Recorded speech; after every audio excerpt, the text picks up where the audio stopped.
Institute, Troy, New York, USA, from 2005 to 2007. Then at Rice University, Houston, USA, from 2007 to 2009. And at University of Paul Sabatier, Toulouse, France, from 2009 to 10. So he has 16 years experience in teaching and research. His teaching areas are classical mechanics, thermodynamics, statistical physics, and nanoscale physics. His research areas include synthesizing multifunctional hybrid nanostructures, energy storage and conversion devices, and also in assembling nano devices for environmental applications. He has 31 research publications in referred international journals, few book chapters and reviews, and 5 different patents as feathers in his crown. In 2002, he was awarded Young Scientist Award. He is a member of editorial board for Graphene Journal, member for Material Research Society, and referee for so many international journals. We are very fortunate today to hear a talk by him on two-dimensional materials, physics and applications. I hope his lecture will inspire our student community, research scholars, and teachers in colleges and universities, especially in material physics. So once again, I am inviting Professor Shaijamon to deliver his talk on two-dimensional material physics and applications. Over to you, sir. Yeah. So just give me a second. All right. So thank you very much. Great pleasure. And I'm really sorry for this, delay, because I was told that at 6 o'clock and I had another meeting going on. And yeah, I somehow managed to be here at 5:45. All right. Okay, so it's a great opportunity. So thank you very much. It's a wonderful initiative by this department, and let me thank the organizers, especially Dr. Naik, for inviting me to this place. And it is very nice to talk to you today. I'm so sorry I missed the previous talk because of another meeting going on. But what we will do today is just give me a second. Let me just try to.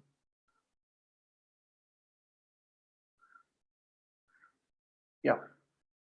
So what we do today is we just talk a little bit on two-dimensional materials, mostly looking at the physics and applications of it, in this respect. So what you see here is at the bottom is our nice campus in Thiruvananthapuram, and you can have a aerial view of this campus. It's in the foothills of very famous tourist spot called Ponmudi Hills. And it's very nice green campus here. Those who are planning to visit this part of the country, most welcome to visit us sometime. Of course, after this COVID thing. Anyway, so I hope I'm talking to most of the physics students and faculty members here. So before I go, I would just try to give a little bit glance about the various research activities that are ongoing in our department.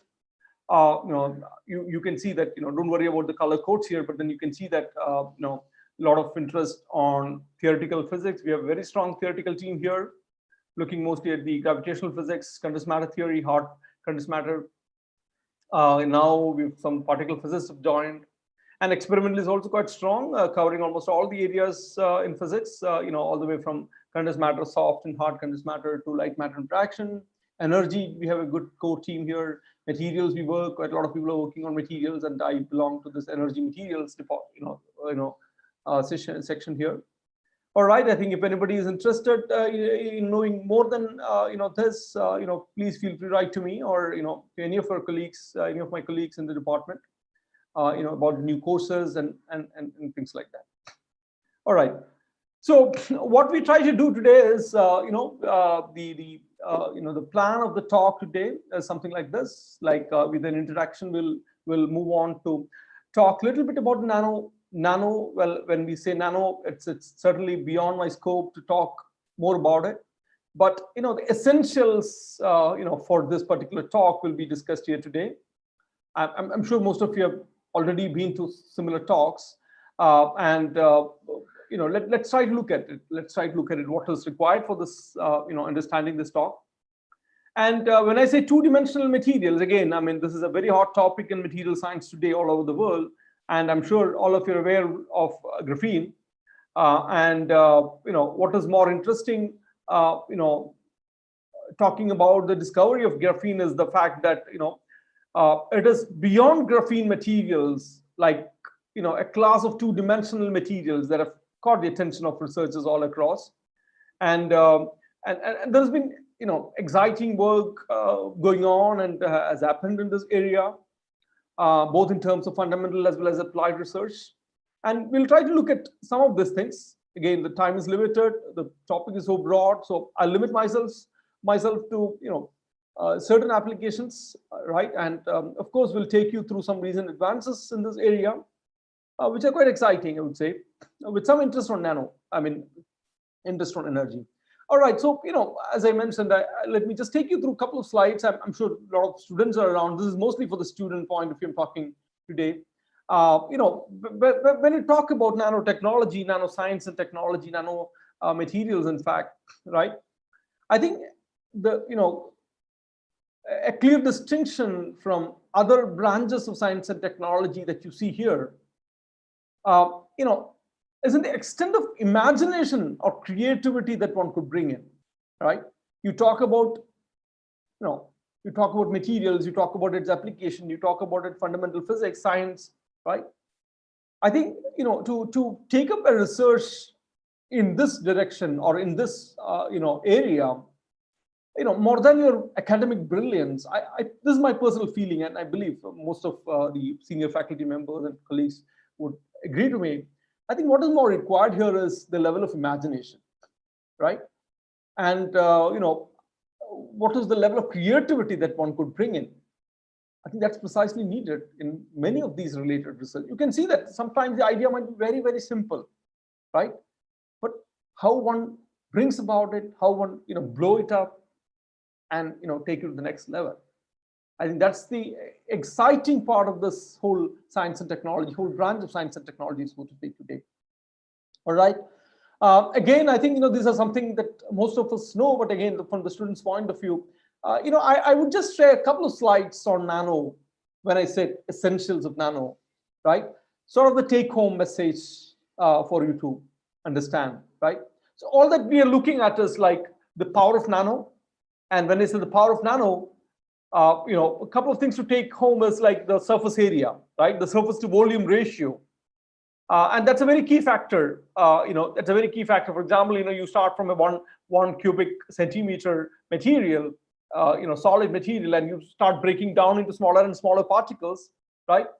And by the time you get to this very tiny nano structured materials, just do a simple back calculation, looking at the surface area to volume ratio. It's huge, tremendous, right?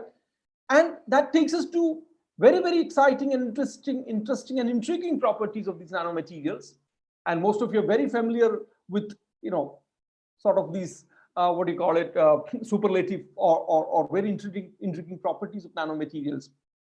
And, the other key factor that one should also think in this direction is that, when you bring down a particle, when you bring down a materials to its nano dimensions, right? Look at the number of or the percentage of atoms that lie on the surface compared to its bulk matter. And that matters a lot, right? You can see that as you bring down the size, the percentage of atoms on the surface, see a huge increase. And why am I interested in all these things, right? Why am I interested in all these things? It's very simple that, because the moment you say that the nanoparticles are lesser and lesser, in size, the atomic, the percentage of atoms on the surface increases. And as a matter of fact, several interesting things happen. For example, you think about the simple, the mechanical strength of a material is quite varying when it comes to this one, and several other properties. Let me not go into the details about it, right? So these are a couple of interesting facts about nano, right? Especially when you start thinking about these materials. All right. And the concept of this whole thing, came from this quantum confinement. I'm sure the senior students would appreciate this.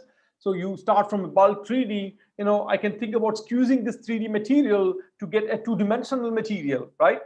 And when I say two-dimensional material, the charge carriers are sort of confined, to move in this two-dimensional plane, right? I can go on and squeeze it further to get a one-dimensional material, right?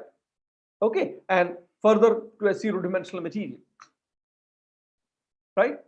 Now the question is the fact that as you keep moving, you see the quantum confinement being brought in, right? That's very interesting to know, right?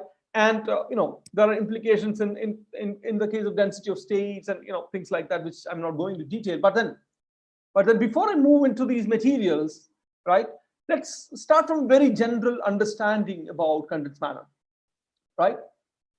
Condensed matter, generally we say a collection or an aggregate of atoms, right, or even ions in typically the non-relativistic regime, right? So what really happens when we aggregate these atoms, right? And when I say when we aggregate these atoms, how do I arrange these atoms? That's more important.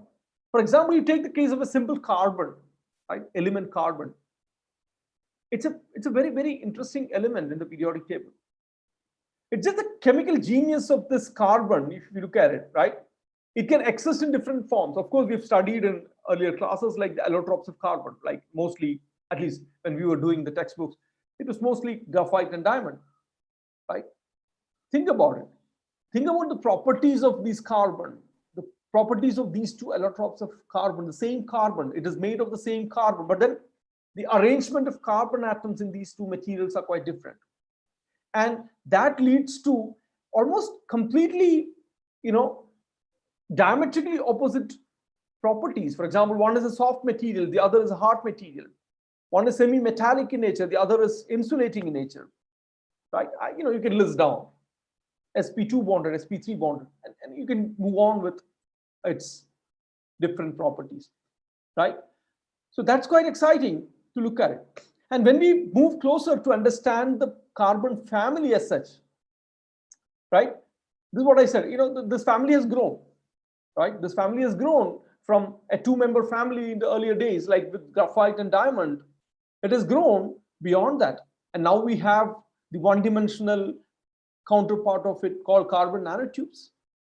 The zero-dimensional, which you see, the buckyballs. 2D, which we call the graphene, isn't it? It's a very rich family, right? It's a very rich family in the sense that, you see this buckyballs, that zero-dimensional, member has bagged this Nobel in 96, and the other guy has bagged this Nobel in 2010 in physics, the other one in chemistry, and carbon nanotube is, beyond all this. It's a rich family, and each of these discoveries brought in revolution in nanoscience and nanotechnology. I think that's a key point. All right, I think this is just to bring you about, talk to you about one class of materials, and you can go on talking about similar materials out there, but this is something close to my heart. I've been working in this area for quite some time now. So let us just pick the topic for today's talk is on two-dimensional materials, right? So let's just start from this two-dimensional counterpart, two-dimensional member of this family called graphene, right? And we will move from there. Okay, so before I do that, when did we all start thinking about two-dimensional layered materials, right? What was the trigger? What was the trigger in exploring these kind of materials? Well, you have to go back again to famous Richard Feynman's lecture on plenty of room at the bottom. I mean, very interesting. You could even say that there is a mention about layered materials out there, right? He was quite vocal in, looking at, or rather, coming up or making this visionary statement on what would happen, or what would be the properties of these materials if we were able to, arrange these atoms the way we want, or if we were able to, arrange them on a layer by layer basis. and to study the layer dependent electronic and optical properties. I think that's precisely where it all started, that people seriously started looking at these kind of layered material. Not that it was not existing in nature at that time. It was. There were a lot of these kind of layered materials out there. But then, I think this was the starting point. He just basically called up the material scientists out there and, sort of asked them to explore this area. Right? That is a very visionary statement, along with various other statements that is made in this very famous speech. And this is a very good read, I think, for the students. This is one of the assignments that I typically give to my students when I take a course on nanoscale physics at IISER, right? You can go through sentence by sentence, line by line. It's all interesting. Anyway, so that started off, the story started there with, people coming out with these polydisulfide, MOS2, right? Single crystals of that way back in 66 and 86, and then 2004 with this very interesting work on the first experimental demonstration of single layer graphene, right? And as I mentioned, well, the rise of graphene has sort of brought in the whole family of two-dimensional materials called beyond graphene materials. Okay, I think that's the most exciting part when you consider Nobel Prize awarded to the graphene, right? And you can see that in terms of its properties, in terms of its potential applications, I think the beyond graphene materials, sort of outsmart graphene for that matter, right?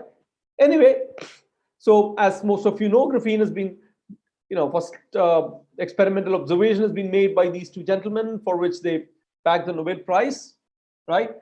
And well, I mean, it's an interesting material, I would say. Even the graphite HB pencil that you write on the paper might be producing some sort of graphene if you were to closely look at using your microscope, right?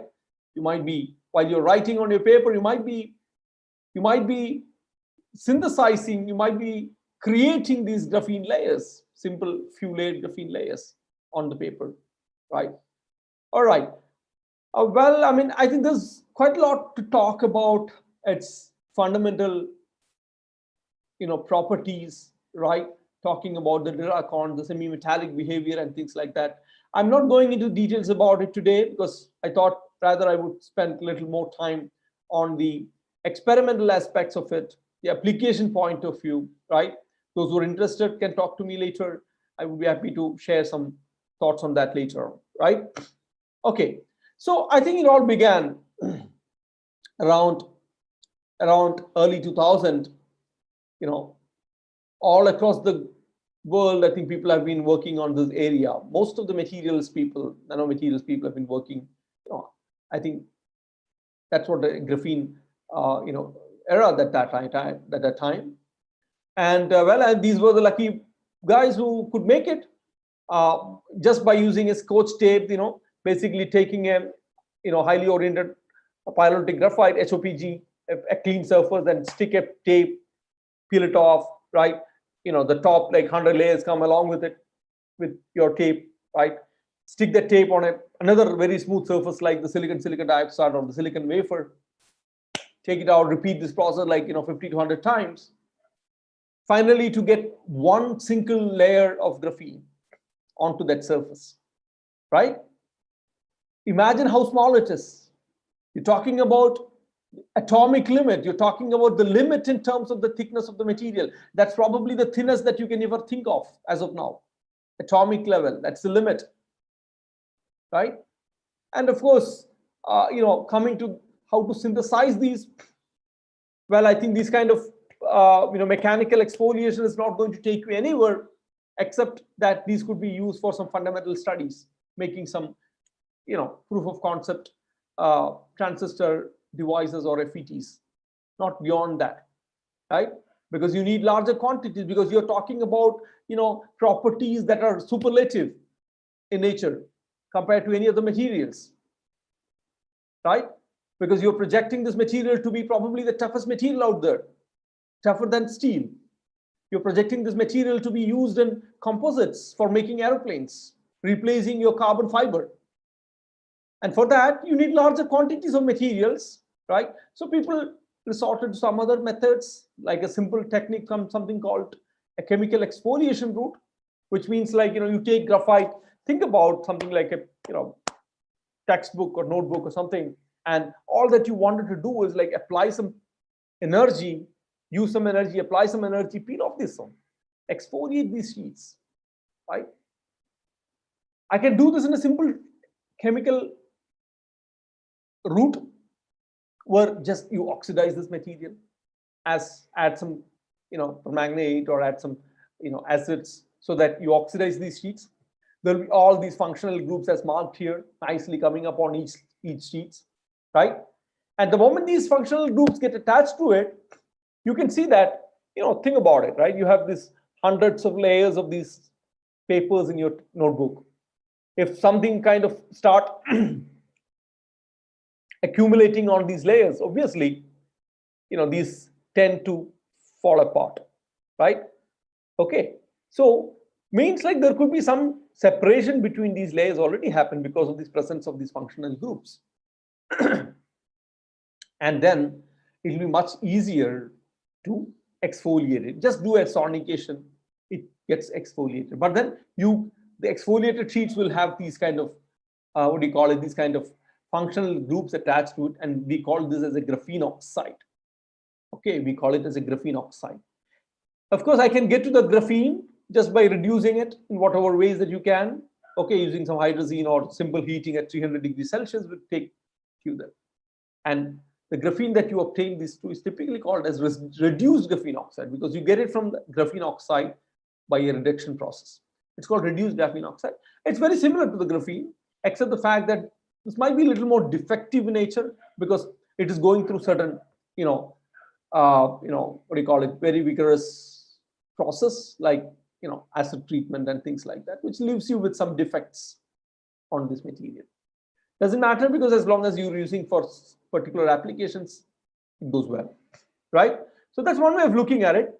The other way to do is like, it's a typical, so what we just learned is a top-down approach. I'm sure, those who are exposed to nanotechnology would know there are two different routes of synthesis of nanomaterials. One is like a bottom-up, and the other one is a top-down, right? Top-down is like you take a bulk and start crushing it down and get the nanoparticles out there. Bottom-up is like, what if I start, building from atoms? I start collecting some atoms in whatever fashion and then try to build it up, right? And that's what you could see here in this chemical vapor deposition synthesis of graphene, right? Because you have this precursor gas like methane, hydrogen, or whatever, and you pass it through a thermal, a furnace upon which you keep a substrate, right? And at the right temperature, at the right conditions, at the right growth conditions, you get a thin layer of graphene coated onto your onto your substrate, typically copper or nickel substrates, right? Now, so this is something that it would look like, you have this graphene, right? You have this graphene, but then again, the scalability is a big issue here, right? Scalability is a big issue. All that you're getting is close to like what, 0.5 mm or even 1 mm, area, right? So that's not quite enough. So, even now, the large scale growth of graphene by chemical vapor deposition is still a big challenge. Okay, remain a big challenge. Right, now the question is like, okay, I got it grown on a, let's say, a silicon wafer. What am I going to do with that? Let's say if I wanted to make a transistor out of it, right? How am I going to do that? Because if it's lying on a copper, it's of no use as far as a device person is concerned, because I cannot make a transistor on a copper, right? So typically we do it on a silicon dioxide wafer. So how do I transfer these grown graphene to any other substrates? So that's very important. That's a very key step in this process. So typically you start from this copper foil. Just give me a second. I don't know if it works. Anyway, so you start from this copper foil, grow graphene on it. Now what you do is you just put a thin layer of polymer, typically, polymethyl methacrylate, PMMA, right? And then what you do is, put this whole thing in a copper etching solution, which can preferentially etch this copper film, right? Maybe something like, I think, iron chloride can do this job. And what happens is the entire copper is completely eaten up. And what you get is like just a membrane, polymer membrane, beneath which there is this graphene. Scoop it with some, maybe with the same substrate, such that the graphene lies bonded to the substrate, right? It gets adhered on the substrate, and then all that you have is to do is to remove this polymer membrane using some organic solvents, right? And you get this graphene nicely transferred onto whichever substrate you want, be it silicon dioxide, or any other plastic substrate, wherever you want, as long as this is a smooth surface. Okay, now, so, and again, you can go on measuring it, you can go on looking at through some microscopes, to understand these different layers of this graphene which are formed here, 1 layer, 2 layer, 3 layer, and so on, right? Now the question is like, let's say again, you are a device person, you wanted to make transistor out of it, you wanted to make an FPGA out of it. Is graphene that exciting for you? Maybe not. Why? Because graphene is, as such, it's actually semi-metal, it's semi-metallic in nature. And a semi-metallic nature material is probably not of great interest for the device person, because we need a gap, we need an energy gap, and we wanted to play around with this energy gap by applying a gate voltage and so on, isn't it? So how do I bring a gap? That's a problem, right? Well, I think the materials people said that's not a big deal. I can introduce a gap. I can introduce a gap on graphene. All that I can do is, well, I can resort to some methods like quantum confinement or bringing some edge effects and things like that. What it means is like you can use some simple techniques like lithography techniques or unzipping or some other techniques, right, to cut this graphene into smaller and smaller sizes, maybe in the form of a nano ribbon, which will end up having larger number of edge sites or graphene quantum dots, isn't it, right? And the moment you bring it down, of course, we have learned the energy gap increases. Okay. All right. Now, I mean, you can even think about having a scissor. Okay. You can even think about having a scissor and cutting along a particular direction of graphene to get this very tiny nano ribbons of graphene. So here, what is the scissor all about? The scissor is what we call it, it's something like a nanoparticle of transition metals. Like it can be iron, cobalt, or nickel. Okay, it can be iron, cobalt, or nickel. And these are like very highly reactive, particles. Put it on the surface of, let's say, HOPG, graphite. It will start etching these carbon atoms and it will start moving along a particular orientation, along a particular crystallographic direction, not just randomly along a particular crystallographic direction, cutting this graphene, cutting this, graphene. So you can nicely peel it off. That's one way of doing it. Other way is basically you can unzip a carbon nanotube. I did not tell you what a carbon nanotube is, but at least most of you might be knowing what a carbon nanotube is. And you can actually unzip this carbon nanotube, right? And there could be some defects on the carbon nanotubes, and then using some oxides, acids, and all, you can trigger this unzipping right from that defective point. Basically, you take a cylinder and start cutting it using a knife, using a scissor. What happens? It just unfolds, and it just unfolds into a nano ribbon.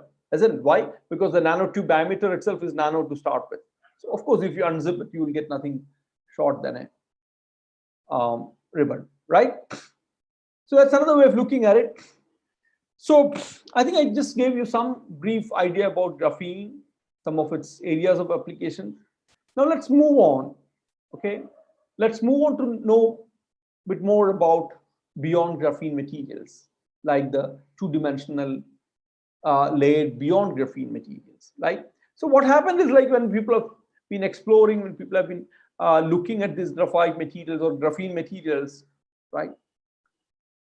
Then people started worrying about this. There are so many similar layered materials out there in the nature, and why don't we just go after them? Why don't we just explore this as well? If I can do with one textbook, why not I can extend it to some other materials, right?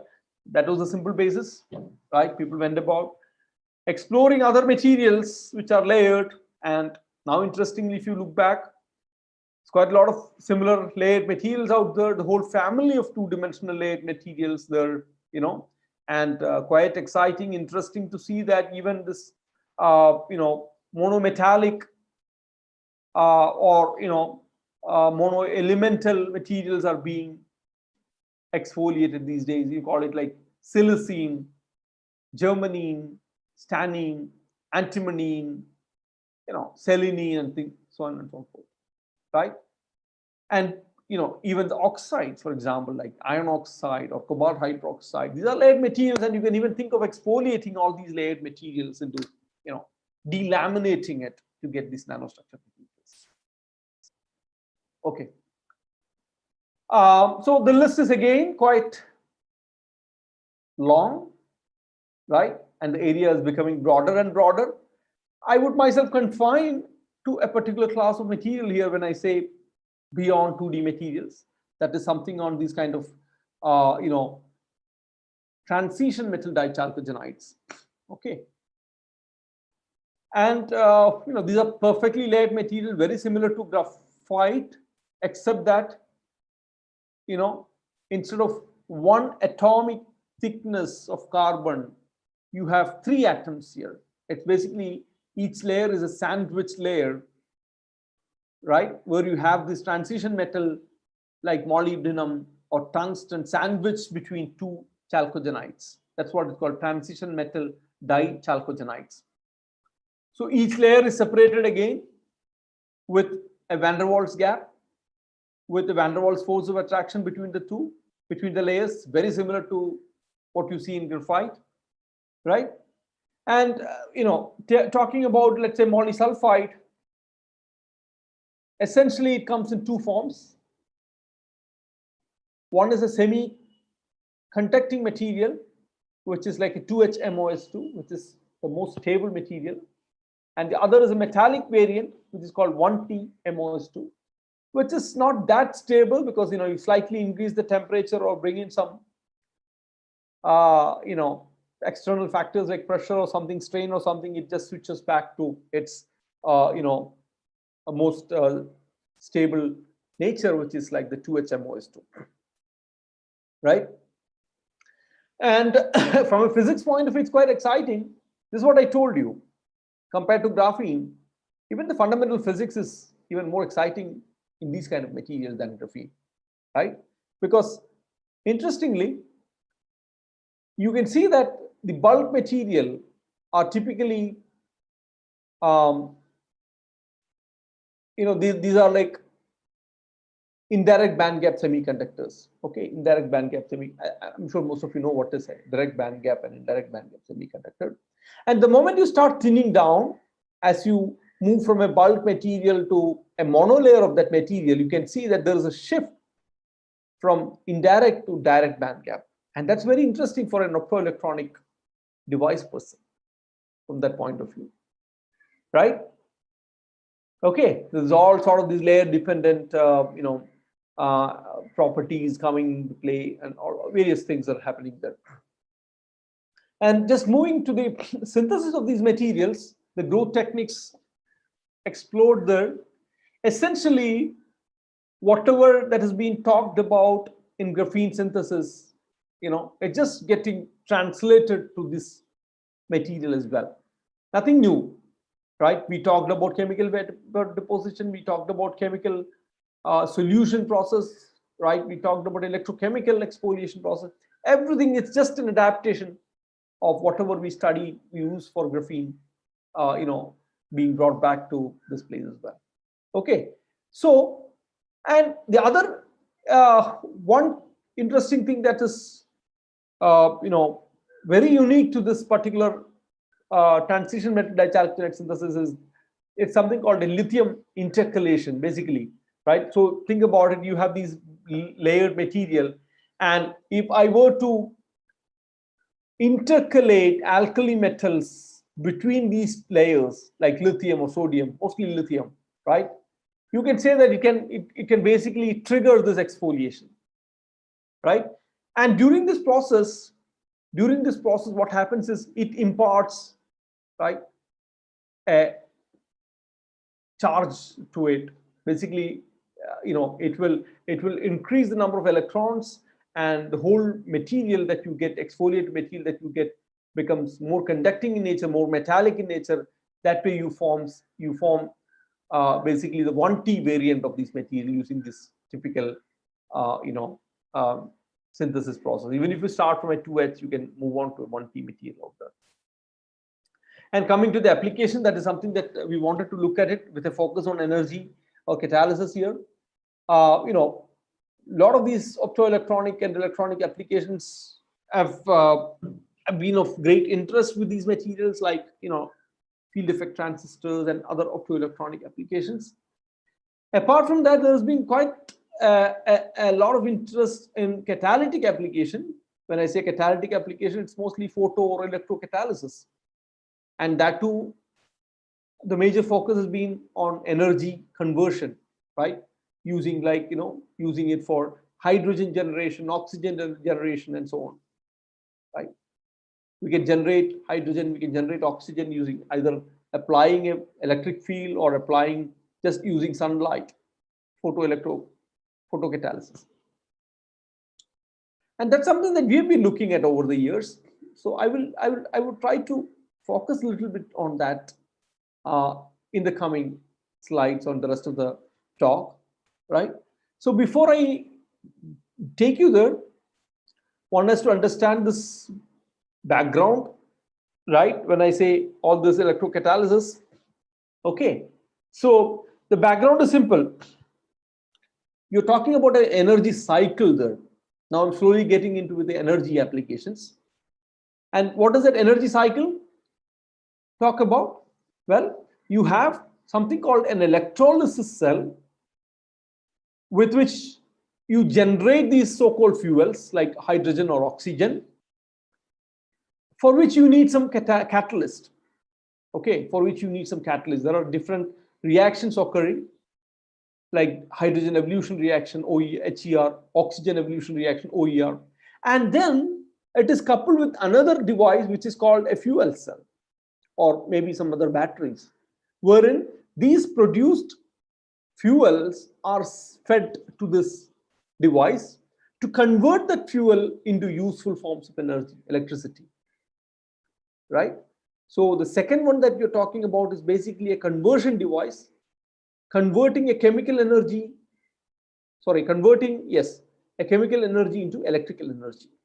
Okay, there are a couple of reactions, right? So these are the 4 reactions that are happening in this whole cycle, so-called energy cycle: energy harvesting and generation, as well as utilization. Okay, hydrogen evolution. So we'll concentrate on this hydrogen evolution, oxygen evolution reaction, for which you need some catalyst. And these so-called 2-dimensional nanomaterial turns out to be quite interesting in terms of its catalytic properties. Okay, so we will look at the catalytic applications of these materials, these 2-dimensional materials from now on. Okay, so I said it is something like a layered material. When a layered material I talk about it, it will have some terrace atom sites, as well as these edge sites will be there. Remember, I talked about edge sites at the very beginning. And these edge sites are quite active in catalysis. Unfortunately, there are a large number of terrace atoms than the edge sites if you take a sheet of 2-dimensional material. But that's of no use because the exposed plane surface is inert in these kind of catalytic reactions. So what do I do if I were to if I were to use this as an efficient catalyst, one way to do is like maximize the number of edges. That's what we call it by engineering these materials, right? Engineering these materials. So how do I engineer these materials? One simple way to do is like, just nanostructure it. Bring down to nanocrystals, nanoparticles, quantum dots of these materials. And when I do so, I'm basically trying to maximize my edge to basal plane ratio there. I hope you understand that, right? There will be large number of edge sites than the bulk atoms, right? And these edge sites turn out to be more active in catalysis. So a simple process is like an electrochemical exfoliation. That is something that we developed in the lab, which is like, you take two bulk material, if it's graphite or if it's two-dimensional material, make a pellet out of it, hang it, apply voltage like 5 volt in an electrolyte containing some salt, right? Like LiTFSI or some other salt. Very small concentration is fine. And when you apply this, what happens is like, you can see that at one electrode, the material start etching out, right? How does it happen? And it goes to the solution. Okay, color changes. How does that happen? I'll take you to the other slide to give you a better picture. So this is what you start from this bulk material. You're sort of pushing these ions. When you say in that electrolyte ion, it will have like larger moieties like TFSI or some oxygen free radicals there. And these ions get in between these layers of molysulfide or similar layered materials and start triggering this exfoliation of these layers into thinner layers, into mono layers. At the same time, well, there could be some defects present in it, which will also trigger, scissoring these, cutting these one into smaller and smaller particles to get something called these kind of quantum dots, nanocrystals. And that's what you get to see here, a TEM image of the nanoparticles, or I would rather call it a quantum dot. Interestingly, we have good control on this synthesis. You can see more or less uniform distribution there. Not only that, by changing this salt concentration, you can actually change the size of the particles uniformly, right? So when you talk about nanomaterials, I think this is a very, very key factor. Do you have control on the synthesis of these materials? Otherwise, there is no point in synthesizing these materials. Today I make materials, tomorrow I make materials. If that doesn't correlate, if that doesn't show similar properties, similar structure, similar size, what is the use? And that's the problem with many of this nanomaterial synthesis. Not in our lab, your lab in India. No, it's globally that's a problem. One has to have a good control on the synthesis of these materials. And this is something that we have attained reasonably good control on the synthesis of these materials. Right? You can see that nanoparticles well, demarked, these fringes and things like that. Right? You can do some little bit of physics in it. Right?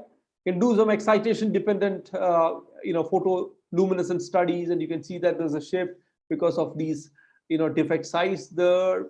There will be variation in the band gap that results in the variation in this photo emission, various things. How do I know that these are monolayer? Well, do an atomic force microscopy study on it. You see these particles, just look at the height profile of it.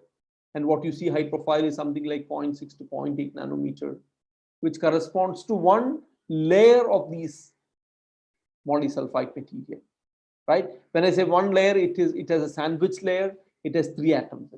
And the typical theoretical value is like 0.69, 0.7 nanometer. So it's matching with that. So we call it, it's a monolayer with lateral size of the order of, let's say, 2 to 5 nanometer. Perfect.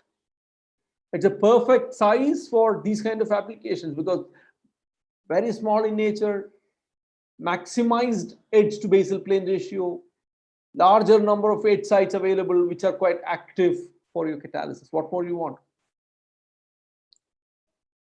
All right, I know this trick how to do it, right?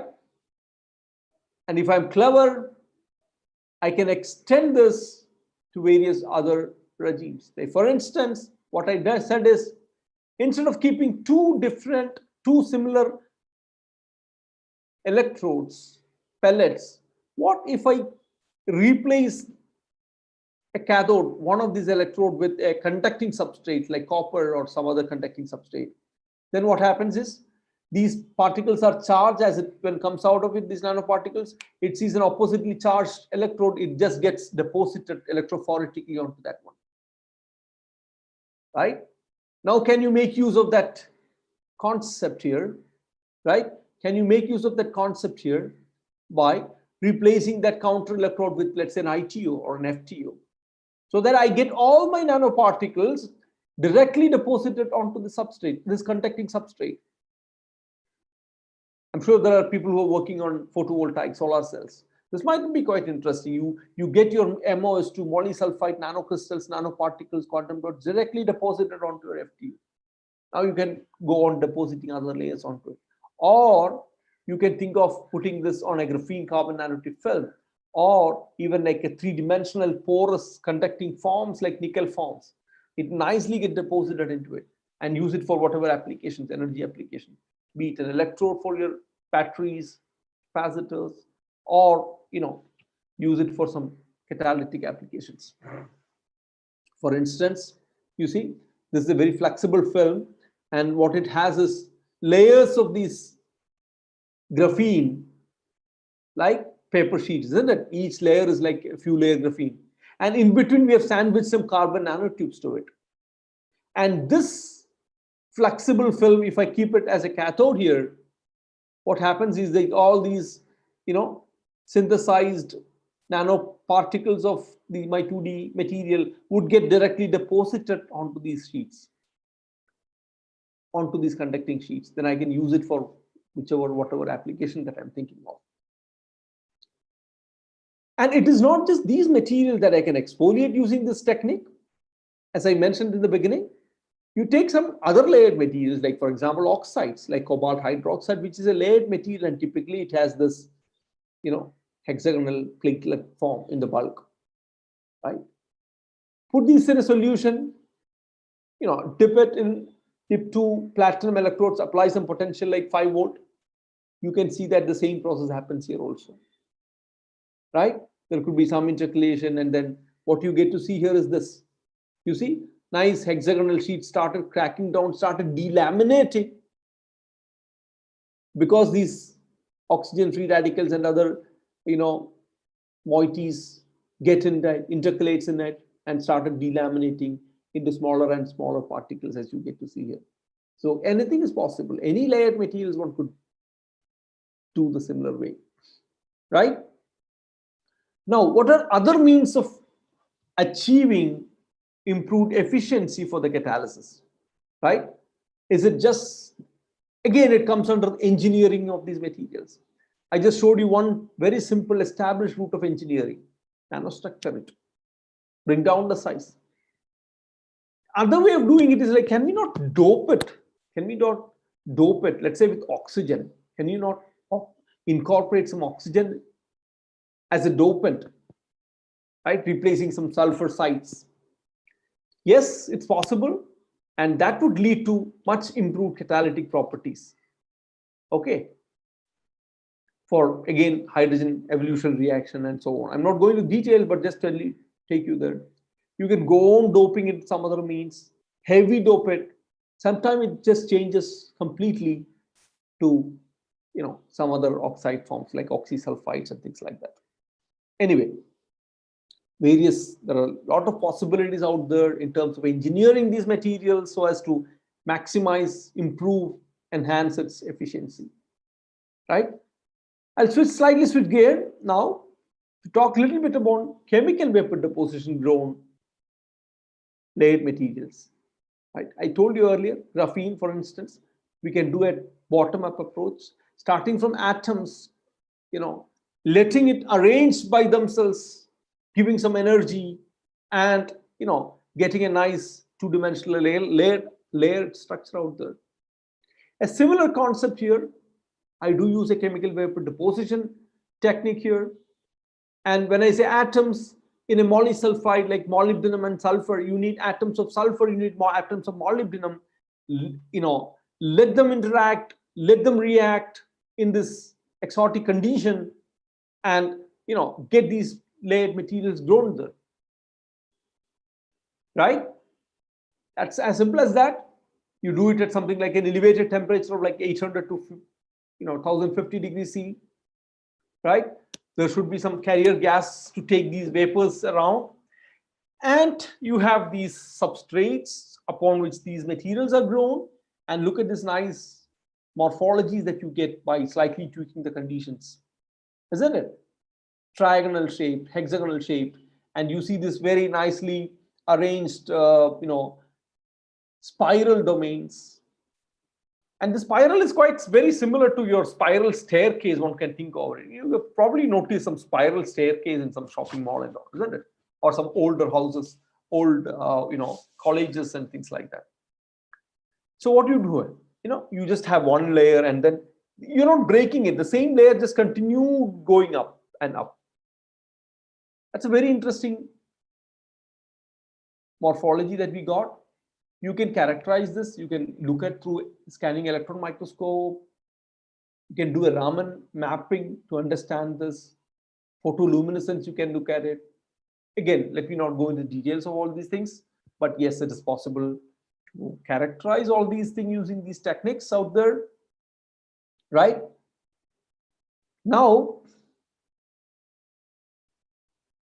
yeah, you can even do a photoluminescence PL mapping, right? You can see at the center, it's a dark portion, but a monolayer is equally uniformly lighted. Very simple, because the moment you start adding these materials top by top, then basically it's turning out to be an indirect band gap, not a direct band gap. Monolayer is a direct band gap, isn't it? So you get this nice PL emission, but the moment you get a second layer on it, the PL gets reduced, right? And for a spiral, at the center there's always a thick domain there, right? And that's why you get this thickest center is darker compared to the edges, which is brighter. So see, very nicely pyramid shape, spiral shape domains, right? Beautiful out there. And you can now even look at using transmission electron microscope, high resolution TEM, image it, look at the atomic distribution in it. And as I told you, there are some defects in it. You can see that these are marked here. Instead of the regular arrangement of the atoms, you can see some defects on it. Okay, all sort of things you can look at it.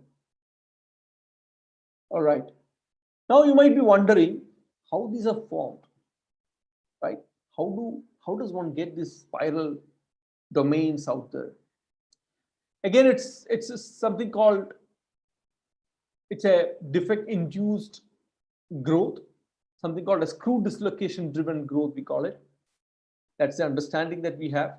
So the story goes like this, it basically has to grow in a monolayer, but then there could be some defects on it. And the moment that defects will act as a nucleation site, and there could be an uplift of the layer. Instead of growing flat, there could be slight uplift of the layer, and then it takes all the way up. That's the understanding that we have on this mechanism of this growth. Well, we get the spiral WS2 layers, right? So when we got this, if you look at it, you can very well understand this. Okay, let me compare the spiral domain, which is on the left-hand top side, and a monolayer of the same material at the bottom. This is a WS2, I believe. Yeah, a monolayer at the bottom. You can see this high profile showing monolayer, and the left-hand side top is a spiral, which is reasonably thick. Okay, now you tell me, you can think that this spiral will have larger number of edges compared to this monolayer. I think it's very clear. Monolayer, you see only this number of edges are. Whereas spiral, there are so many edges. So we thought this could be a nice model system to understand the effect of these edge sites on the catalytic properties. Because people have been talking about, even I talked in the beginning saying that the edge sites are more catalytically active. Well, this has been theoretically proven, but we thought look, here we have a nice domain which is quite apt for this study or understanding, isn't it? So if I just compare the electrocatalytic properties towards hydrogen evolution using these two domains, right, then it would nicely tell which one will give. If the spiral is giving, which means like it is because of the larger number of edge sites, right? For that, we also compared a thicker material of the same, which is mechanically exfoliated. Maybe it might have like 30 to 40 layers. So all that we did is we did a conducting AFM measurements here. It's like vertical measurement, right? You have this material, all this material onto a gold substrate, and the bottom one electrode and top is your cantilever, and just measure the conductivity. And as it is seen from this graph down, you can see that, look, the green one, which is the monolayer WS2, obviously is more conducting in nature because it's the thinnest material out of all these things. Because you're now talking about the vertical conduction path here. Thinner the material, better would be the conductivity, right? Next would be the spiral WS2, and the last would be the thicker mechanically exfoliated material. So far, so good. No big twist here. Perfectly as expected. Now you try to make a micro cavity, a micro electrode, wherein I wanted to measure the hydrogen evolution from a single domain. Okay, and when I say single domain, it's of like micron size, like 5 to 10 or 10 to 15 micron in size, which you can't see through your eye. So, but you build a device using some lithography technique such that a single domain of this, I put some electrodes and we'll add a bulb, add a drop of liquid on it, and try to look at the hydrogen which is evolved from the single domain, both spiral as well as the other two the control samples. Okay, now you look at this. What happened is like what we got is like, maybe that figure is missing. What we got is like there is huge improvement in the catalytic activity for this domain size, the spiral domain, which means like very clear, there are a larger number of edge sites as is highlighted here, the bubbles, and all these edge sites will act as an efficient catalytic sites for generating hydrogen. Okay, so that was very well proved here. It was a very simple experiment that we tried, and it turned out to be a very interesting work for us. All right. Now, what happens? Like, you have initially we talked about graphene, right? And then we moved on to graphene like different materials, be it like molysulfide, tungsten disulfide, and boron nitride or anything. So there is this interesting structure that one can make, which is called van der Waals heterostructures. It is something like this. If I were able to exfoliate these different layers of different materials, is it possible to put everything back to form a heterostructure, a layered heterostructure? And if so, that is what is called a van der Waals heterostructure. Okay, so that's a very, very interesting area. And if one could do this using technique like, let's say, chemical vapor deposition, it's even more exciting because molecularly you are getting to it rather than mechanically exfoliating. And even that itself is interesting. What people propose or see that is that, this different materials brought together to form this heterostructure would actually result in much, much improved physical properties, right?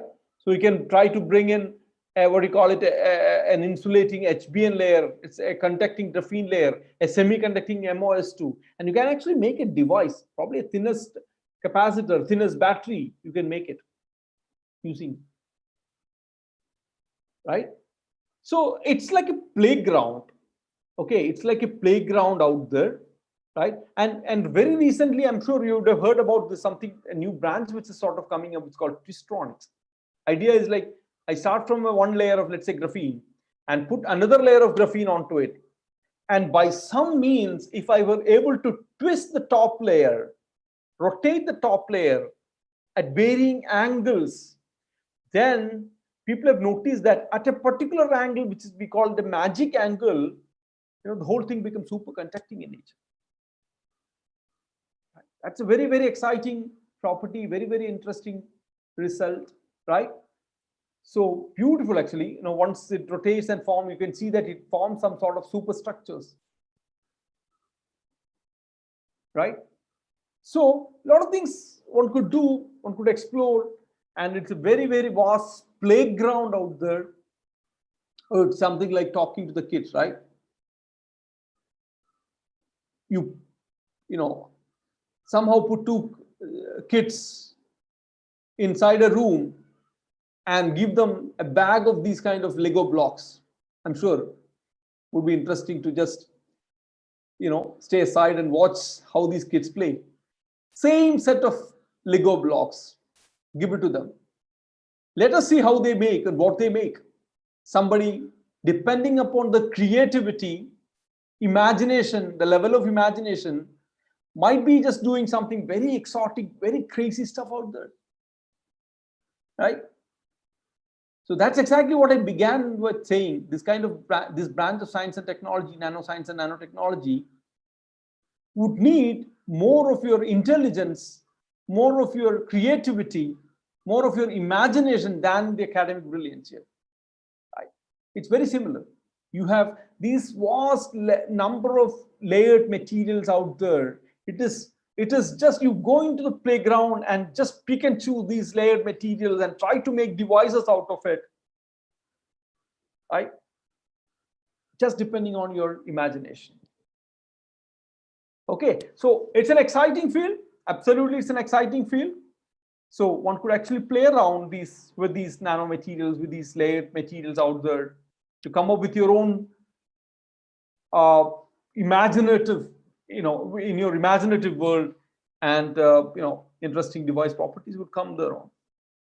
All right, I think I would use another couple of minutes to just brief you about our research activities at IISER in my group. Okay, sort of an advertisement for those motivated students at the master's level and beyond. If interested, could contact us if you wanted to be a part of the team, right? So essentially, we work with a central theme on hybrid nanostructures for energy and environment. Okay, we work on materials of different kinds, like layered materials, 2D layered nanomaterials, as I mentioned. There are several other things we work on in terms of materials, but I just pick and choose a couple of them.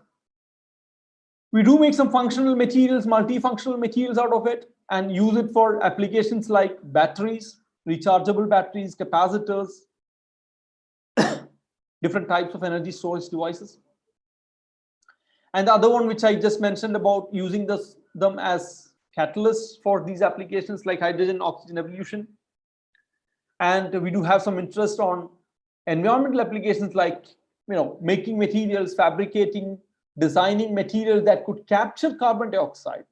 The environmental concerns due to CO2 emissions is quite high, right? People are worried about it. So can we capture this carbon dioxide, and the captured carbon dioxide, can we convert it into some useful fuels back, right? That's again, the cycle that we talk about, carbon cycle. If not bringing down to the neutral carbon, but at least, if not bringing to the negative side, at least neutral carbon, can we do that? All right. So, supercapacitors, lithium-ion batteries we work on, with an aim to make stronger batteries, better batteries, right? Hybrid ion capacitors is something that recently we've been working on for the last 4 to 5 years now.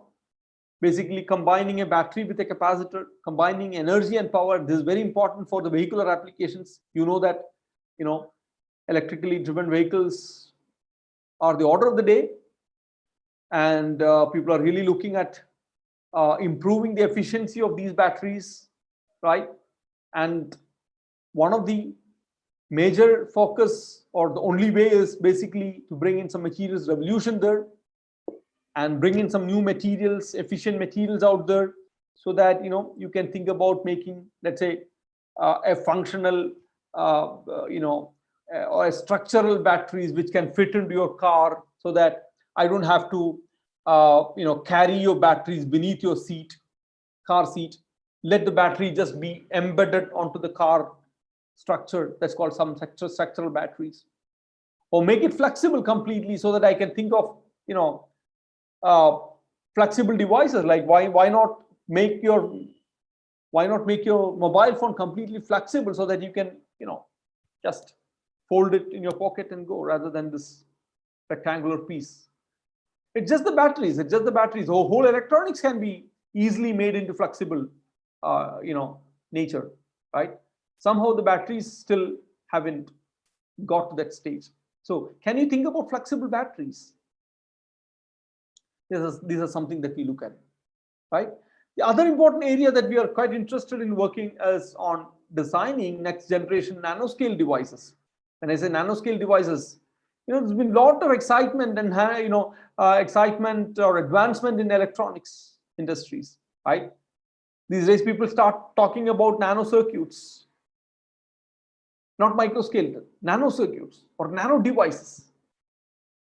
So in all these things, it makes sense only if I can talk about some power on chip devices. Like, for example, if you talk about a nanocircuit, can I place a battery? Can I place a capacitor right at the spot where it is required on the nanocircuit? So nanocircuit itself is something that you cannot see through your eyes. So you wanted to make a device, a battery or a capacitor device, which is nano in size, so that I can easily employ it on these tinier, thinner devices, right? Extremely challenging to do it. There's not been any device out there in the market today, right? So can we make use of these nanotechnology kit, right, to come up with these kind of fancy devices, exotic devices, so to speak, and explore that possibility. This is something that we have been looking at for a few years now. I think I would stop with that. And there's quite a lot of students, postdocs, visitors who've immensely contributed to this research in my group.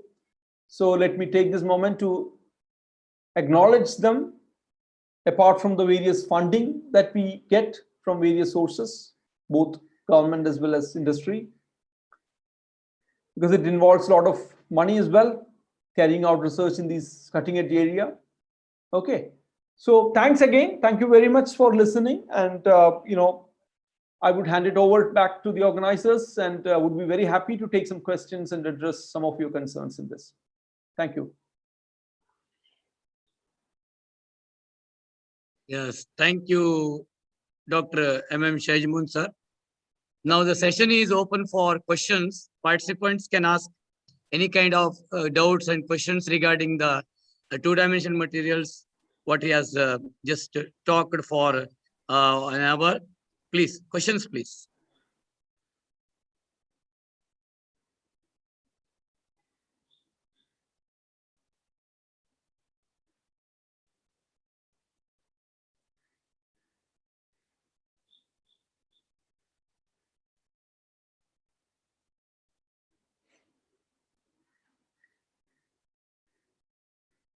There is one question in the chat box. The participant asked that graphene as a layer, lasers have a better resolution in accuracy when it comes to layers of 2 nanometers thick.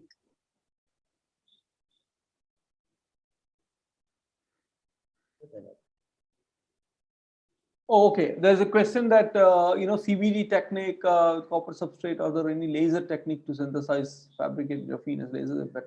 Well, I mean, laser, well, I mean, not to really make graphene there, but laser lasers have been used to make patterned graphene substrates. For example, I can talk about converting graphene using lasers, like reducing graphene oxide to graphene. Like you take a layer of graphene oxide and write down with a laser, and wherever the laser touches this graphene oxide, these functional groups will get removed, and those areas will be would be like it will turn out to be reduced graphene oxide or graphene, and that way you can write it, but not really to synthesize graphene using laser, I believe, to my understanding.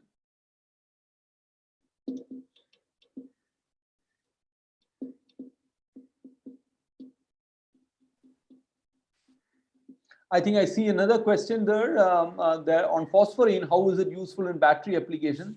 Well, I think phosphorine is interesting. There's been some studies. We also worked on phosphorine for batteries and phosphorine. This is something that I did not talk about today, but phosphorine is something that we also worked on for catalysis, like oxygen evolution. It's a very good catalyst. Batteries also people have worked on using phosphorine. But phosphorine is it's a tricky material. It's difficult to handle it because of its air sensitive, moisture sensitive, and you have to handle it in such a way. But otherwise, it's a very interesting material for the physics point of view. Yeah. And I see there's another comment there. Just one example of oxygen doping. I did not really understand, Dr. Rane. But oxygen doping, yes, you can dope oxygen. We have done it on WS2. So these sulfur, sites, some of the sulfur sites could be doped with oxygen, and that would improve your conductivity, and essentially finally that would sort of result in some improved efficiency of catalysis. Yeah.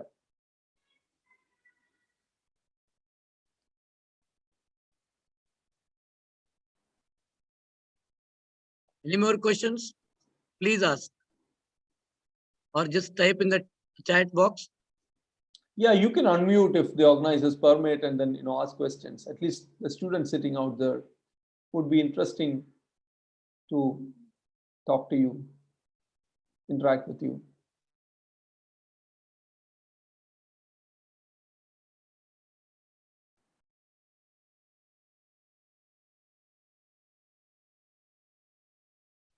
Yes, it is unmuted. Anybody can ask the questions.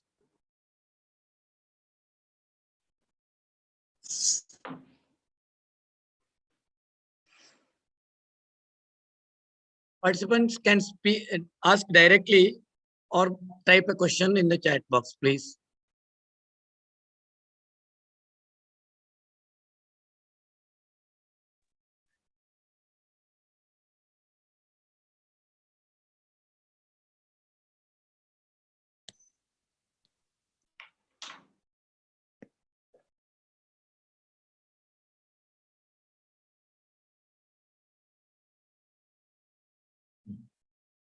Well, my colleague, Dr. Chetan Pai will ask one or two questions to the resource person. Sure.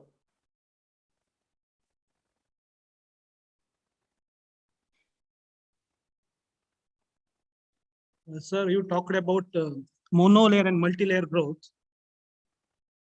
So I have this question. Whenever we grow some material on each other, it can be epitaxial or non-epitaxial growth. So how Right. exactly one can distinguish from epitaxial growth to non-epitaxial growth? What are different characterization technique one can have? Okay. Yeah. So that is I mean, you mean to say that how do I characterize these materials? Is that what?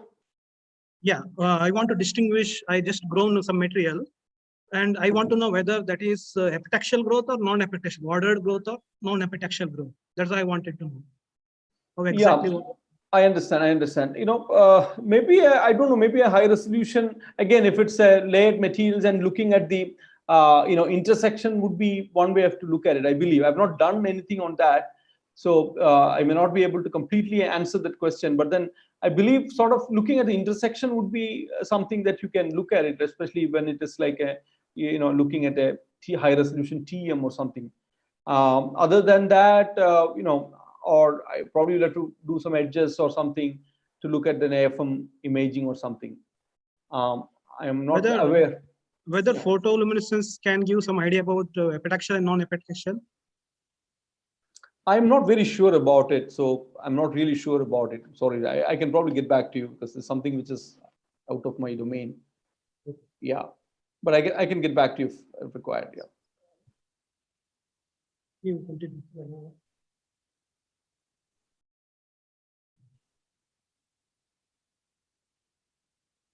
So if any more questions, participants still have time. There is one more question in the chat box, sir. Wait. In Yeah, heterostructures, is it possible to tune the conductivity by any technique? Yes, heterostructure, certainly. I think that's one reason why that you're going ahead with heterostructure itself. For example, like tuning, that's what we call engineering these structures, right? So if you bring in the right, elements there, if you bring in the right components there, that way itself you can tune the electronic conductivity there. Okay, and of course you can go ahead with other dopants like that. That's another way of looking at it. So I think the right choice of the materials it itself will do that job, right? And there's another one there, graphene and phosphorine being very thin in nature and very delicate materials. What can we expect about its thermal and other stabilities to be applicable in electron?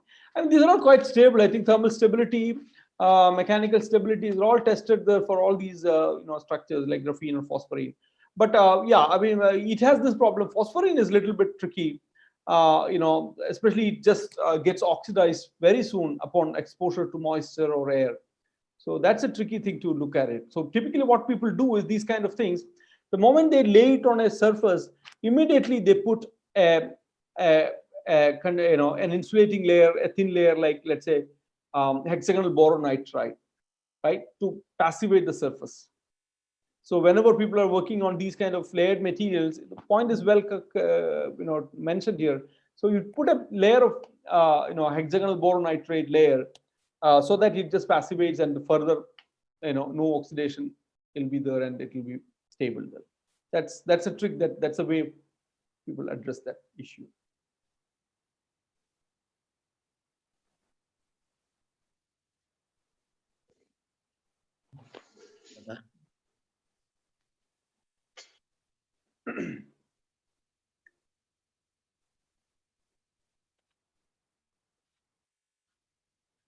Well,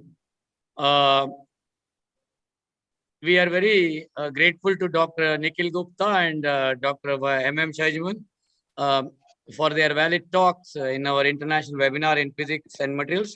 Now I call upon my colleague, Dr. Chetan Pai, to extend the vote of thanks to the August gathering. Please, over to Chetan Pai.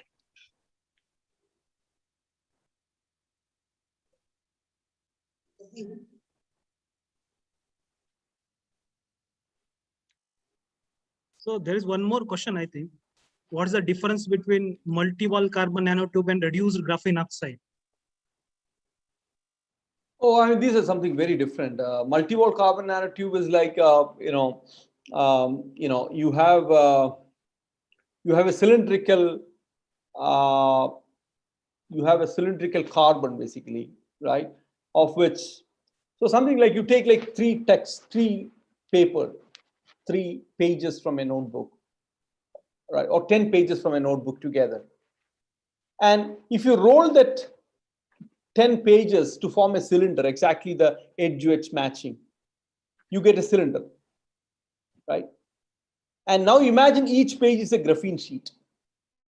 So a 10 graphene sheet, you roll it to form a cylinder, what you get is like a multi-wall carbon nanotube, a 10-walled carbon nanotube. Each wall will be each graphene sheet. That's a multi-wall carbon nanotube, right? If I take one single layer of graphene, roll it to form it, it's called a single-wall carbon nanotube, right? Graphene oxide is something different. Graphene oxide is like, you take one layer of graphene, oxidize the surface with some functional groups. That is what is called a graphene oxide. So that's the difference. Thank you, sir. It has been pleasure to host all participants of webinar at Dr. A.V. Baliga College, Kumta. The participants were very enthusiastic. We are fortunate to have some of the eminent persons from academia, industry, and working in area of machine learning as well as nanomaterials. I, on behalf of Canara College Societies, Dr. A.V. Baliga College, Kumta, thankful to our beloved principal, Dr. P.K. Bhatt, for coordination and help in conducting one-day webinar. I'm immensely thankful to keynote speaker, Dr. Nikhil Gupta, Professor, Department of Mechanical and Aerospace Engineering, New York University, Tandon School of Engineering, USA, for your kindly accepting invitation and gracing the function. Sir, we had opportunity to hear your talk on viscosity and machine learning, and this will surely help us in our future endeavors. I sincerely thank to our another research person, Dr. M.M. Shojiman, Associate Professor, School of Physics, ISER, Kerala. Sir, we have enormously benefited from your talk on advanced nanomaterials. I'm immensely grateful to Dr. N.D. Naik, convener and HOD Department of Physics, A.V. Baliga College, for working tirelessly day and night for organizing this webinar beautifully. I thank to Professor R.T. Naik, IQAC Coordinator, A.V. Baliga College, for help in conducting this webinar. I'm thankful to my senior colleague, Professor V.S. Bhatt, Coordinator, Department of Physics, A.V. Baliga College, for continuous support and hard work. I'm immensely thankful to Shri Raghu Pikale, President of Canara College Society, Shri D.M. Kamath, Chairman of Canara College Society, and Shri Sudhakar Nayak, Secretary of Canara College Society, for all-round support and encouragement in conducting this webinar. I use this opportunity to thank all faculty members who helped us in organizing this event, research scholars, press reporters, PG and UG students, non-teaching staff for cooperation and making this event successful. Thank you, one and all.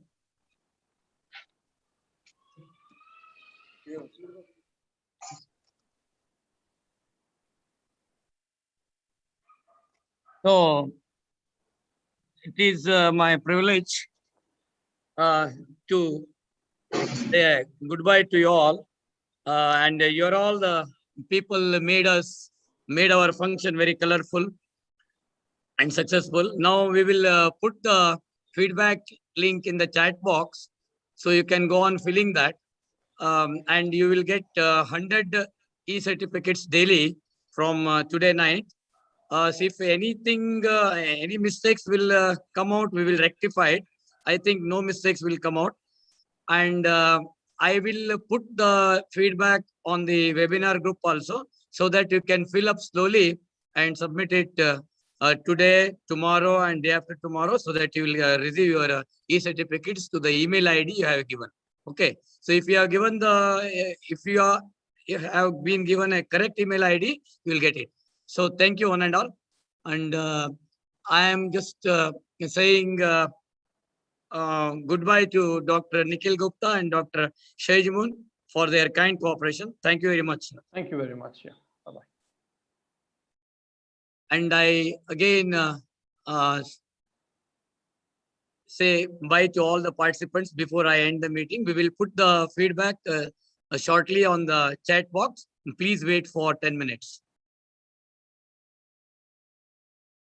Thank you, sir, for this wonderful session. Oh, thank you. Welcome, welcome.